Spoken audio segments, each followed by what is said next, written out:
Thank you. I'm Martin Ruckert from Munich University of Applied Sciences, and I talk about profiling TeX input files. So let's see how that works. Okay, that's what we do. Short introduction, what it is, who needs it, who doesn't need it, how it works, and then we continue with examples. Okay, a profiler maps runtime to program source lines. Here is an example where you see one line and a file and some absolute milliseconds and a count and a percentage. The other thing that it does, it maps runtime to program functions. There's also an example where you can see a swap to args macro. Macros play in TeX the role of functions. And there is a total time that says how much time is spent in this macro from the beginning to the end, including all the sub-macros. And there is a breakdown of the time that is spent directly in the macro. Here is 1 millisecond, and there are sub-macros like the 58.09 milliseconds that are spent in input file exists with hooks. And there is a loop sub-macro. We will look at that in more detail when we see the examples. Who does not need a profiler? If you just write documents with TeX, you don't need a profiler. You might need a profiler if you are a macro programmer and you care about runtime and your macros are used very often. Now, what does it mean very often? Here is a short calculation. 1 second CPU time causes about 28 milligram of carbon dioxide emission. Driving 200 kilometers with your car is 28 kilogram of carbon dioxide emission. So before your time savings in computing time make any difference, you need millions of seconds. So my macros that I write for my own purpose, run quite often because TeX is part of my make file, but I come a couple of thousands runs per year.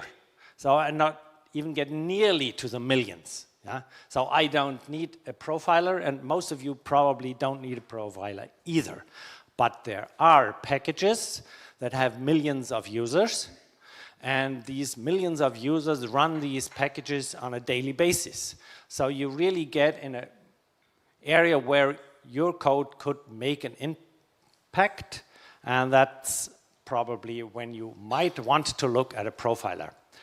Okay, the profiler will tell you where you can look for optimizations and where not to look for optimizations. That's most of the time the important part.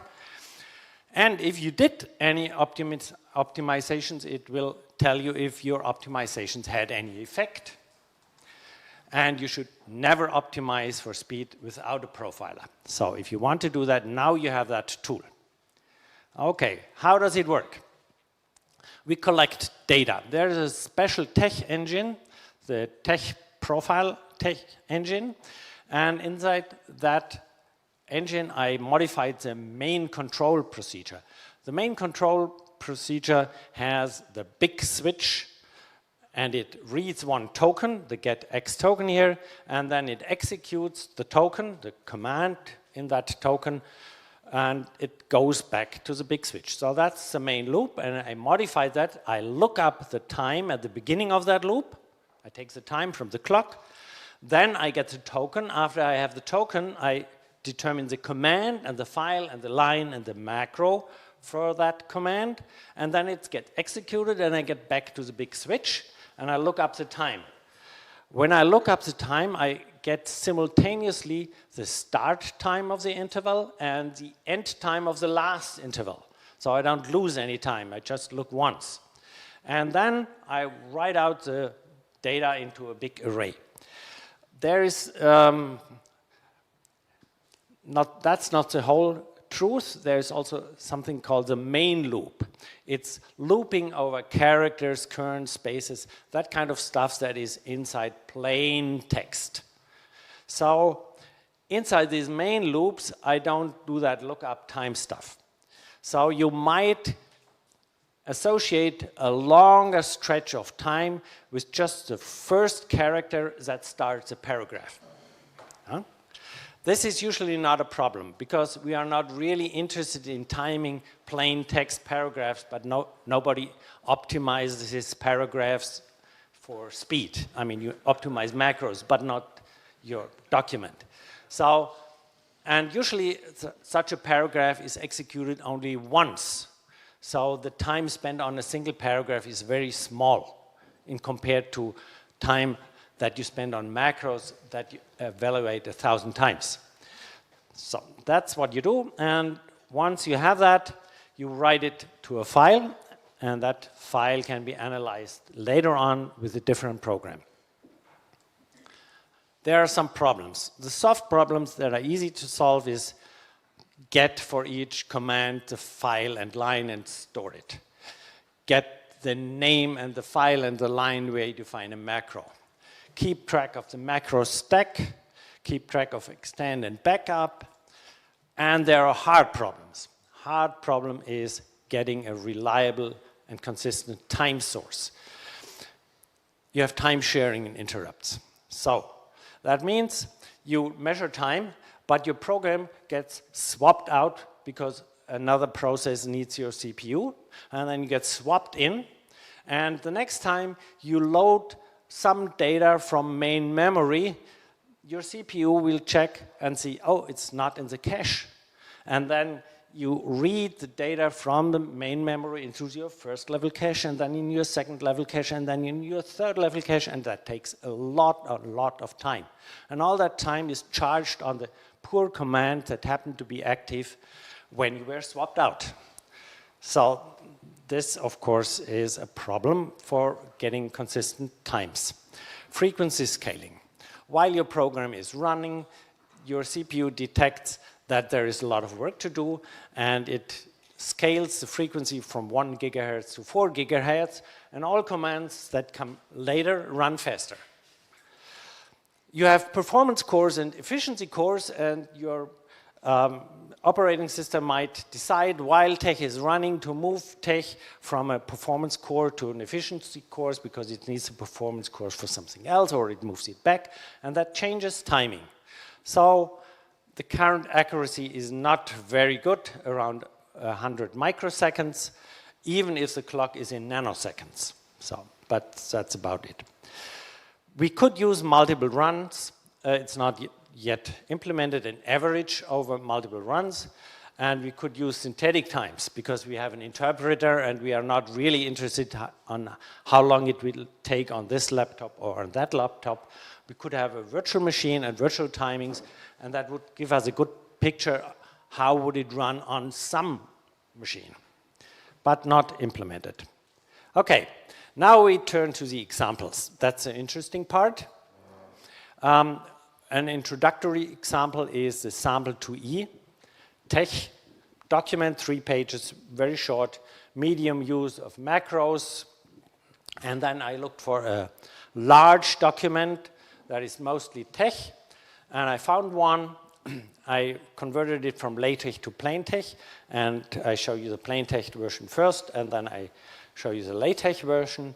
And then I have the C-Web output of my profiler, TeX profiler itself. It's a modified TeX engine, which is medium, large, 700 something pages, high use of macros. And the interesting thing is, if you look at the timing, that PDF TeX is much slower suddenly than normal TeX. And we will look at that. Why is that 10 times slower? Okay, here is the first example. You probably know that file. There are macros in it, and it's all LaTeX. You run it, LaTeX prof. The TeX prof is just the TeX engine that profiles, and you give it the -prof option on the command line, and so it does the profiling. And it looks like normal TeX engine. It loads the LaTeX format and makes 3 DVI pages, and that's it. And of course, you create a new file. It's sample2e.tprof. That's the data collected. Now, this data collected, you give to a program called tprof, and tprof extracts the data and brings it into a readable form, like this as a, well, it's just total time measured, number of samples, average times, number of files, number of macros. All the LaTeX macros are in that file, of course, and quite interesting nesting of the stack. Here is another analysis. It's the -t option, gives you the top 10 lines. The 10 lines that used the most time. And the first line is disappointment. It says that 49% of all time is spent in an unknown file, in an unknown line. This is because the program was run by loading the format file, and in the format file, there is no information about lines and files.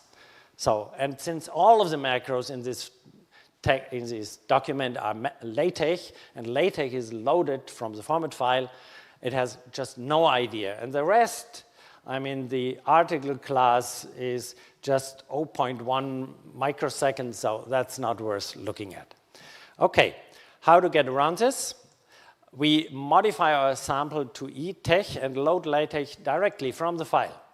And we can switch profiling on and off by using 2 primitives, profile on and profile off. So that's how it looks. We redefine dump because input LaTeX will execute dump at the end, and that will terminate the program. So I redefine dump, so it's not dumping it. Then, after I've loaded LaTeX, I switch profiling on, because I don't want to profile the loading of the LaTeX format. And then comes the usual file. Now, this is how you run it. You don't run LaTeX prof, but you run TeX prof, normal ini TeX with a -ini. You enable the epsilon TeX extensions, you enable the LaTeX extension, and then you have the file. And this one is shorted. There are these ... It creates lots of output because it creates all the format, and then it runs. And this is what you get. Okay. Total runtime is about 5 seconds on my PC, and the measured time is only 33 milliseconds. That's a bit longer than we had before. That was, and the reason is it calls init tree because you load the hyphenation tables from source files. And so it initializes when the first time it needs the hyphenation table on the first paragraph, it initializes the tree, and that's the 12 milliseconds that it now needs extra. And it's charged on the system. And the rest of it, what will it tell us? It will tell us that Frank can relax. There is nothing to do for him. It's the only line that has a significant percentage is line 1536 in expl3 code TeX, which is responsible for about 7%. Now, if you optimize this line, and we will see an example, how much can you gain?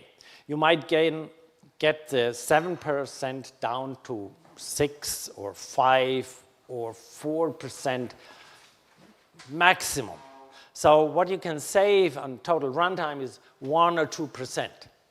Yeah? That's not very much. So my advice is look at that line. Yeah, I haven't done that because I don't read the LaTeX code very well. Look at it. If you can do something in 1 hour's work, do it. If you need a day's work, forget it. It's not worth it. There are better ways to spend your time. Yeah? And that's what it will tell you that. Okay, so far the introductory. Next example. I looked for a large body of text, and I found the Bible on the internet. So this is the book of numbers here, and it's over 1,000 pages, and it's mostly plain text, mostly text. Okay, this is when we run the profiler and look at the top 10 lines. And we see one line, it's line 29 in bible.tech, and it takes 18, almost 19% of the total runtime. And that's 135 milliseconds, and it's called 54,000 times. So, and that's an interesting candidate. The rest is ship out, line breaking, page building, and the rest is below 1%. So you no need to optimize anything but this line. Okay, this is the line. It's the verse macro, and you can see here it makes these small numbers at the beginning of the verses. Okay, how can we optimize that? Global is not necessary. Verse is used only on the top level. By is an optional keyword. Leave it out. It's scanned if you put it in, but if you don't put it in. One is scanned as a character. So if you have literal constants, they are scanned as characters and converted to an integer. Math mode, well, just to raise a tiny little number a little bit and make it smaller is overkill. So this is my new version. I defined a count register to make the advance faster. I have a new dimension register because I have to raise that box, and I have a 7 Roman verse count, and I say advance verse count by \1. Yeah? So this is the optimization I made, and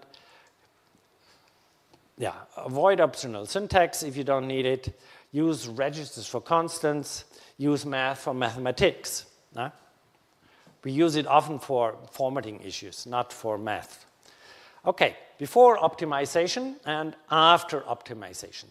And we actually get 2% savings, down from 18 point something percent to 14.56%. But there is an additional line here that wasn't there before. And this is the, oh, I should go back and show you that. This is the leave vertical mode, because you can't use raise in vertical mode. So you need that extra to switch to horizontal mode before you can use a raise. Yeah? And this is now extra, and this extra leave vertical mode needs another 2%. So you get to 16% something instead of 18% something. That is something you can do with a modest amount of work, not more. The rest, yeah. Okay, this is it. And this is also a good example of looking at the call graph, which you can get with a profiler. When you look at lines, that is pretty low level. And if you have, well, if you would take this verse macro and spread it over 10 lines, it wouldn't have 18% in one line, it would have 2% in 10 lines. So you wouldn't see it, basically. So this is a high-level approach. You look at a certain task, like a macro, that combines several lines into one task and one purpose. So we see here the verse macro is responsible for 27% in the first line. And now the next thing is the breakdown. These 195 milliseconds are split up in 140 milliseconds that actually are used in the verse macro, and 54 milliseconds that are in the output, because often the verse macro is at the beginning of a paragraph, and then it starts the build page, and it might cause calling the output routine. And you see that here. So part of verse is just time that goes into the output routine. After switching to horizontal mode, you have the same verse macro that is now a little bit faster by 2%. overall. And the time spent in the verse macro goes from 140 milliseconds to 100 milliseconds. And you spend a lot of time in the leave vertical mode. And leave vertical mode spends most of the time in output. So that is what you can see if you look at the call graph. The call graph gives you some more high-level information. Okay, then same example, going back to LaTeX. Looks pretty much the same.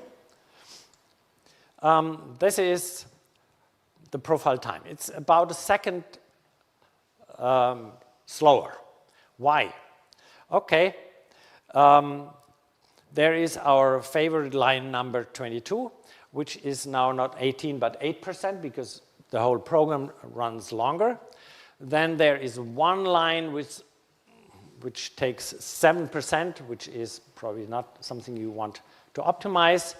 And the rest is something that, well, is okay. Let's look at the call graph. The most expensive macro is now the output macro, and that's what you expect. You have a file that is mostly text, so not very much is going on while scanning the text, but occasionally you call the output procedure and you call it 1,192 times. That's quite often. And the output procedure is where a lot of complexity is in TeX. Most of the output routine is in the up call procedure, 97% of the time. Then comes the verse procedure already, and verse gets a little bit slower by calling every par, every math, and again every par. There are two every par procedures, one in line 7257, it's this line, and the other one in this one. So it uses two different every par, probably, I don't know why they are different every par procedures, but they are different. The last one is only called once, and the other one is called 31,000 times. The next is the upcall macro, which then splits its time between output page and expl mark update single something. And then on fourth place, you have a procedure called useINN, which is in itself pretty fast, but it calls a lot of other procedures. I'm not sure what it does and if it can be optimized and what you might gain. But these are the procedures you might want to look at, if at all. Okay, last example. It's the TeX profiler itself. It's written as a C web program, so you get a big TeX file that you can produce, and that's how it looks. And it's lots of macros. Here are the runtimes. If you run TeX on it, 270 milliseconds. TeX prof similar. If you switch on profiling, it gets a little bit slower because you have a certain overhead. And PDF is much slower. If you make PDF draft mode where it doesn't generate output, it gets faster. PDF is a more complex output format than DVI, so it needs more time, no question. And high-tech, that's where I discovered it, is also about 1,600 milliseconds, but it's really much slower. So how to profile that if the problem also only occurs in high-tech or PDF tech, and tech prof is neither one. You have to pretend to be high-tech. So you define all these macros that you have in high-tech. Even you have the hint version, which the macros in the C web system discover, okay, this is high-tech. It checks for the version, and then it pretends to run high-tech, and okay. Then TechProf actually profiles the program, and it needs also the 1,600 milliseconds.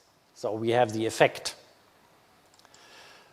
Here are the top 10 lines. And what you see is that in the C web Acrobat macros file, line 156, 57, 58, and 59, these 4 lines have about 50% of the total runtime. That's where you want to optimize. The rest is a little bit something of everything. And if you look at these lines, it's where you process the index. The index is actually written by the C web system, and then it's processed. And the processing for PDF TeX or high tech is more complex because you have to turn the line numbers into links. Not the line number, it's the section numbers for web programs. So every section numbers has to be turned into a link, and that makes it expensive. You have these add tokens and pop tokens, and then you have make TOX, which calls pop TeX and defines some procedure next based on the next character, and at the very end it calls next in a recursive loop, and that makes it expensive. Here you see the macros. PDF node is 95% of the total runtime. PDF TeX calls make TOX calls next, and next is itself pretty fast, but it's called in a loop, and you have the time spent in the loop is 1.15 seconds. That's where the extra second comes from. Okay, so there is maybe something to do. Summary, specialized tool, open source on GitHub, not perfect, but maybe useful. It will tell you where and where not to do optimizations. And if there is substantial demand, there is room for improvement. And we are at the question section, and I have some questions. Should it go into TeX Live, for instance, or is it too special? Is parsing input files necessarily slow? Do we need special TeX primitives to speed up common tasks? That's my question. And, well, thank you. And your questions, please.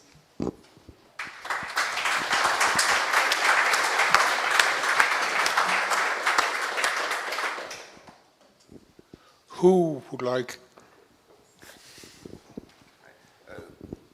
A question. Lua TeX and ZTeX are often very slow. Do you want to port your profiler, then it can pretend to be Lua TeX or ZTeX? Yes, maybe, yeah, probably yes. I mean, I have the sources. If you say you need this and that primitive, I mean, faking this and that primitive, it can be easily added. You can make a switch on the command line saying, please pretend to be this and that, and I just look up the primitives and copy them over and say, okay, these primitives are here, and they don't do anything. That's possible. That's, if there is demand, there's improvement. Yes, please. In TeX, there are several ways to define commands. For example, def, edef, or in LaTeX, declare robust command. And did you notice some influence about profiling? I don't think that the definition by itself makes much of a difference because it's executed usually only once. And once the macro is defined, it's in the hash table, and you just take it out and put it on the input stack. So I don't expect anything here, but use it and find out. I don't know.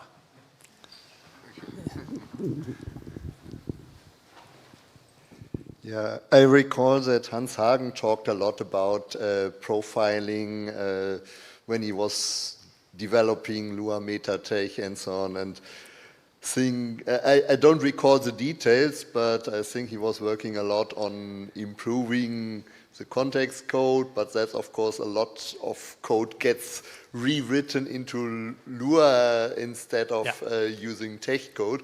But I think one of the remarks he had is like, it's already, if you're dealing with Unicode, it's already slower just because you have like a lot more memory to optimize, and Yeah, probably the same if you're dealing with open type fonts. It naturally gets slower, so that's a bit in response to what Boris said about LuaTeX and ZTeX being slower. This just happens to be a side effect of Unicode and open type. There's a big difference between profiling an engine, where you can use the GNU profiler to profile programs and see where the time goes in the engines, or profiling TeX macros. If you run the same macro on LuaTeX, you will execute the same TeX commands and the interpreter will do the same stuff. So I don't think that the execution time for the macro will be much different if you use LaTeX, PDF TeX, or whatever TeX, or LuaTeX. If, of course, you move computer time from expanding macros into the engine, then it disappears. That's something else. This is a profiler just for macros. If you expand the same macro on a different machine, that should be no difference. Last question. Last question, you said? Well, the question really is about, again, profiling something like LuaTeX, because the interesting point is not to fake that you're running on LuaTeX. The interesting point is to capture the part of code that is not a macro, but a call to the Lua part of it, and get that information back. Because this is the difference between, say, LaTeX on PDF TeX and LaTeX on LuaTeX. Some of the code that is in macros and PDF TeX, because we have to, is being replaced by Lua code. And if you don't capture that, the whole operation of telling me what is in the profiling results is useless, because I don't see the extra time going into the Lua, which may be worse. We have just now somebody who is very keen on doing this kind of change and implementing some of the Expel code directly in Lua. And it's quite interesting to see his profiling results, because some of the functions become slower in Lua under certain circumstances compared to what we do in TeX macros. So if there is profiling on LuaTeX, I think you really have to get at least to the level of getting the start and the end point of this Lua code as part of the profiling. Yeah. If you want to profile on a different engine, like LuaTeX, then you have, this is open source. You can take the points where I put in the profiling code into the regular TeX, and you can do that and put it into LuaTeX at the same places. That might, and of course you can also time the, get a separate profile on which functions in Lua take what time and which lines call that. That is the information you can get. But you would actually then take that profiling code from my engine and move it to the LuaTeX engine. Well, now that you have the code, it's probably a month's work.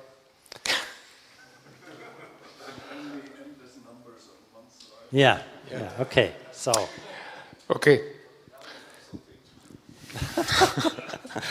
Thank you, Martin. Yeah.